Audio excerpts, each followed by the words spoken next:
This Glossostigma is so small. I absolutely love it.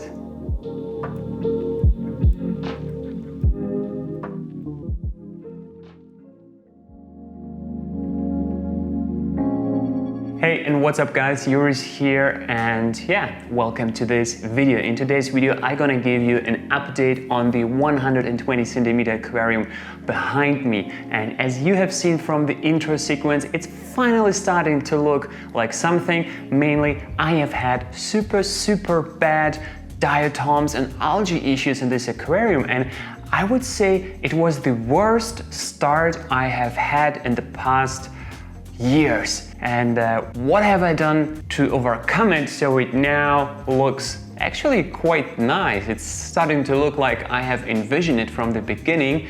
I'm gonna tell you in this video so you can apply exactly the same technique if you have the same problems. So let's get started.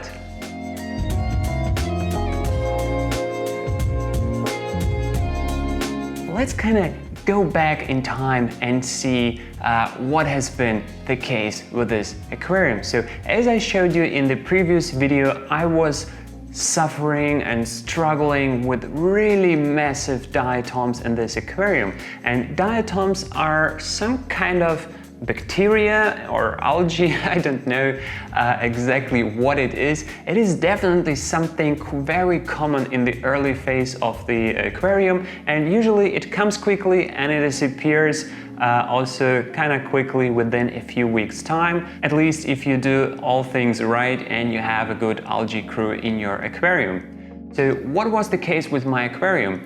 I added the algae crew after a few weeks, everything was fine, it was getting better, but then it started to get worse. And what I have discovered is that the Hygrophila Araguaia was kind of rotting from the bottom. I don't know why it was happening, so I just pulled it all out.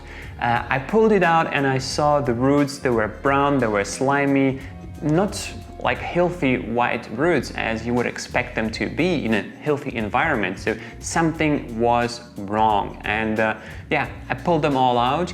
I cleaned those spots, and yeah, I decided to replant. I replanted, but maybe it was too early. Maybe there was just too much of the bad stuff in the soil still present, still doing its thing. So the new Araguaia kind of started to melt again. So I removed those melting portions, so just some healthy portions remained, I guess, where the soil or those planting areas were not infested, let's say.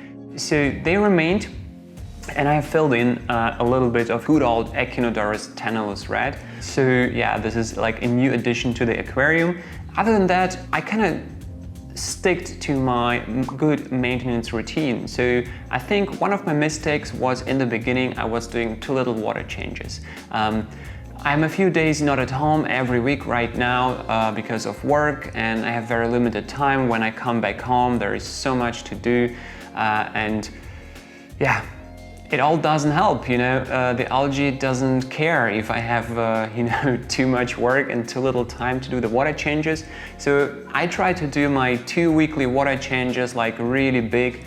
I also made sure I have little fluctuation with the parameters, so it doesn't drop too much, so I added more minerals to it. And my kind of go-to levels are always sort of a TDS around or between 250 and 350, which equals a GH of 5 and a KH of 2.5, something like that. So I've been doing my water changes. I planted, removed, planted Araguaia, but it wasn't really getting better. And to be honest, I was close to giving up. And this, I don't know, diatoms, they've been so massive. And then I thought, hey, I remember from the good old days when I've been using helping plants, and you know, I said, hey, why not? Why not try that? So what I did, I got myself some Limnophila SESSILIFLORA and some Limnobium labiatum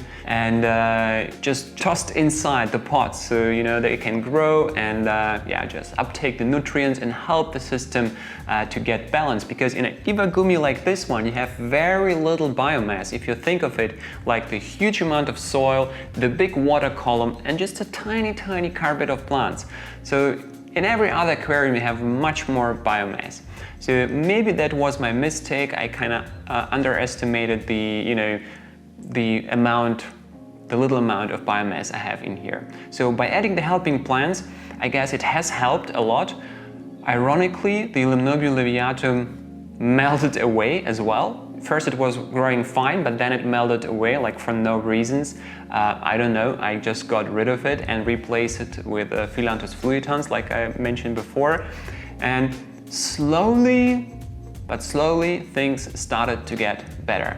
I still continued, you know, doing those 2 massive water changes, and by massive, you know, I go down almost all the way, like more than 50%.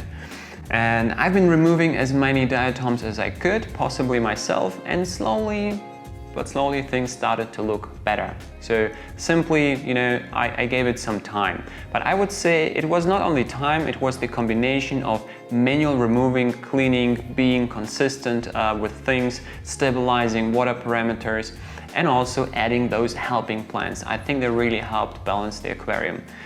So at some point when I saw the diatoms going back and they almost completely disappeared at some point, I said, okay, I don't need the helping plants anymore, so I have removed them, and here we are now. I think like a week ago I added some extra algae eaters because I was experiencing like some kind of green algae, so not diatoms anymore, but maybe like green algae, or maybe they were still diatoms, I don't know, they were like individual spots. And in some spots you can still see it on the right side behind me.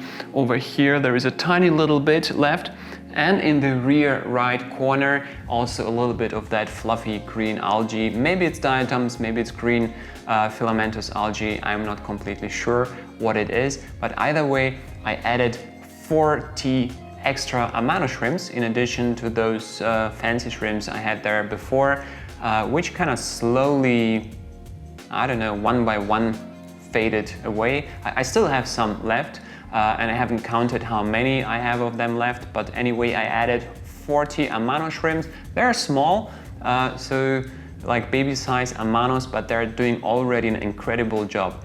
And what I also noticed, something like cyanobacteria growing here and there and covering the plant, but it wasn't blue, it wasn't really green, it was like a brown type of cyanobacteria. Like really covering the soil, the substrate and the plants, so I had really hard time removing it and siphoning it out. It wasn't fun, and I was really close to stripping the tank down and kind of doing it all over again.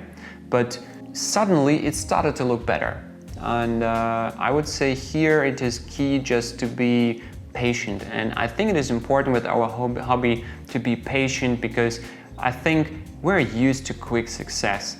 Especially somebody like me who is setting up a lot of aquariums, and most of my aquariums, they have same technique, same water parameters, everything always the same. I know how to treat them, and I usually don't have any algae problems in all of them. So when problems appear, I have very little like practice in battling them, because usually, you know, I don't have this type of problems. So yeah, I think it was a little bit refreshing and reminded me that, you know, I shouldn't take things for granted, especially success with aquariums. So there can be always those kind of, I don't know if it's a throwback or where you, yeah, just get pushed down to the ground and reminded that, you know, it's still nature and it does what it wants. So anyway, guys, this kind of is it, what has been happening with the aquarium, and now it's getting better and better.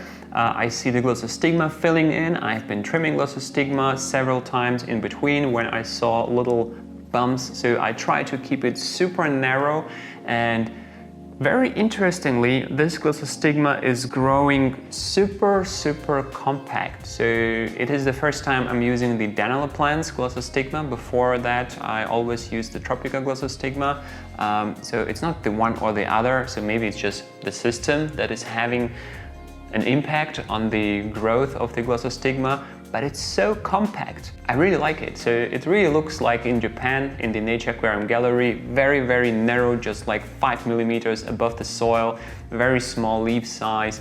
And I try to keep it at this level as good as I can with frequent trimmings. So I'm super satisfied with how the tank is now finally developing, and now I can take you to the next steps with this layout. So next video we're gonna have a discussion about the fish choice on this aquarium and also do the first kind of, digest into the hardware of the aquarium. And we will start with the filtration and then follow with the CO2, and then we will go into automation and lighting. So there you have the roadmap for the future episodes. This is it for now. Thanks for tuning in and watching this video till the end. I really appreciate you guys.